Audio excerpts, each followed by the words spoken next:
Hey there. So in my last video, I talked about a breathing technique for COVID, and it's a very common technique called yogic breathing. You can check it out on my past video. Today we're going to do another one that's not very commonly known. And the reason why I want to offer this is because I think I, like most people, know people, a lot of people who have been affected by COVID. And while I don't have any close friends and family who have passed, I have a lot of friends who have had loved ones pass away. And it's pretty shocking, and while obviously there is no cure for COVID, what we can do is build our lung capacity and our elasticity of the lungs to help us weather the virus should we get it.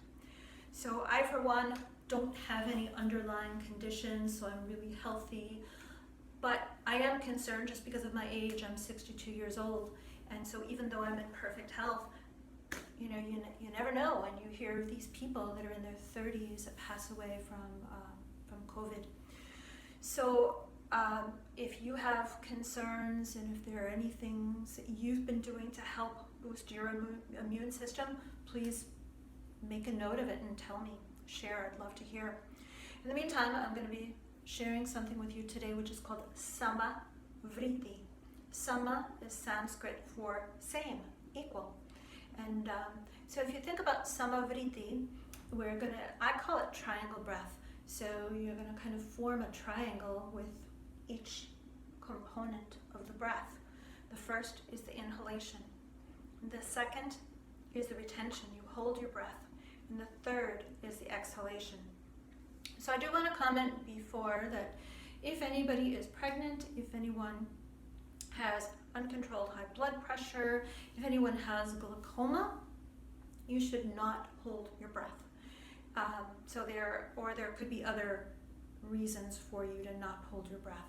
So if you know that it's not healthy for you to hold your breath, do not do this. If that's the case, then do the Ujjayi breath that I showcased in my last video.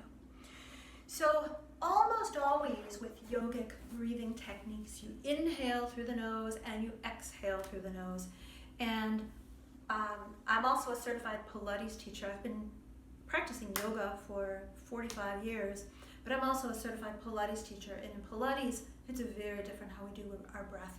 And a lot of times in my yoga classes or with my clients, or even I've seen plenty of yoga teachers that are not doing the traditional breath work, where it's inhaling through the nose and exhaling through the mouth.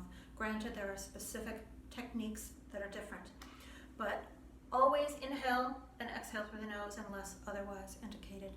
So with this one, I want you to focus on a triangle. So think of a really big triangle. With your inhalation, you're creating the base of the triangle. Then you hold the breath and you're creating angle number 2.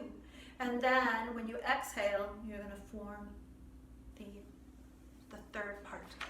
So I'm going to start slow. What I mean by slow is I'm going to start easy. But ideally, you want to try to lengthen and hold your breath in each of the 3 parts as long as you can. So I'm going to start by holding my breath for a count of 4, and I will indicate with my fingers because everybody has different counts, right? So, and I tend to close my eyes when I do my breath work just because it helps me concentrate.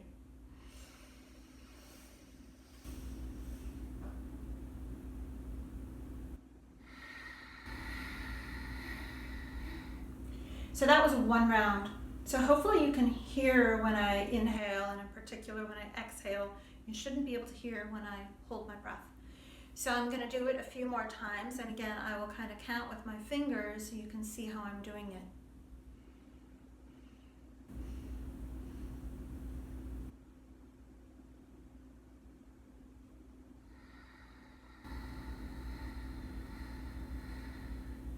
So I don't think I was doing it even, so I'm going to try to do it again, and I'm going to try to do it really even.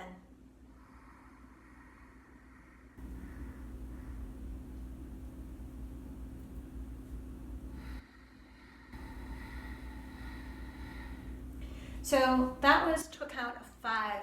Ideally, you want to build up as long as you can go. If you can do 10 counts for each, that's ideal. There are some thoughts in yoga therapy that say that the longer you can hold your breath, the greater it is.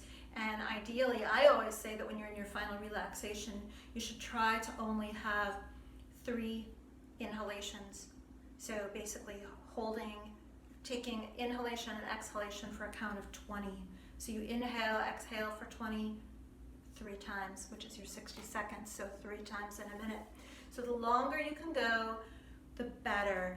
And you should feel this. I find that exhalation is the easiest, but I find sometimes the inhalation, it feels like, oh my God, I'm already at capacity. And that's exactly the point. You want to push past what is your normal capacity. And then I don't have a problem with holding my breath. I feel pretty comfortable holding my breath, but for some people it is more difficult. So that's, again, the whole point is you want to build up for how long it is comfortable. So anyway, this is a really important technique. As I mentioned, it's really good to build the capacity, and you should be able to feel that your lungs you're getting a workout. So I do invite you to comment here and let me know how it worked for you. And check out my website, the Namaste Council, because I do have a site. It's like a button, which is RX, and there's a lot of other breathing techniques that are there. I am Deborah Charnes. I'm with the Namaste Council and the Namaste Getaway and the Right Council, and I am a certified yoga therapist, and I will be doing some videos about what is a certified yoga therapist, but this is just one example in terms of taking a component that happens to be from the ancient techniques from the Indian subcontinent and working it to build your health. But certified yoga therapists also do a lot with mental health, spiritual health, and the physical part is just one little itty bit about what we do. And so again, with COVID, I'm trying to stay put. This is my yoga room, and I have not been doing any group yoga classes for 6 months now. So I'm trying to stay as healthy as I can, and one of those ways that I'm doing, obviously, social distancing and masks, but also the breath work. So I invite you to try them as well. I will be doing others, which will be posted later. So thank you for joining. From my heart to yours, namaste.